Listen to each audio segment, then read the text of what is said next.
अलिबाग नगर परिषद हद्दीतील श्रीबाग परिसरात उभारण्यात आलेल्या स्वनमिता नाईक क्रीडा संकुलाचे गणेश पूजन करून उद्घाटन करण्यात आले। शहरातील युवक, विद्यार्थी आणि क्रीडाप्रेमी नागरिकांना आधुनिक क्रीडा सुविधा उपलब्ध करून देण्याच्या उद्देशाने हा प्रकल्प साकारण्यात आला आहे। या क्रीडा संकुलामध्ये जलतरण तलाव, चेंजिंग रूम, स्वच्छतागृह, जिम, योगा हॉल तसेच बॅडमिंटन कोर्ट अशा विविध सुविधा उपलब्ध करून देण्यात आल्या आहेत। याशिवाय व्यायामशाळेसाठी वातानुकूलन व्यवस्था आणि अत्याधुनिक व्यायाम साहित्याची सुविधा देण्यात आली आहे। त्यामुळे नागरिकांना एकाच ठिकाणी विविध क्रीडा प्रकारांचा लाभ घेता येणार आहे।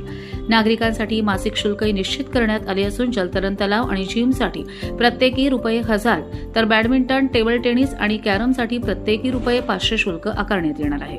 तसेच बाहेरील गेस्ट नागरिकांसाठी जलतरण तलाव वापरण्यासाठी ₹100 प्रति तास शुल्क ठेवण्यात आले।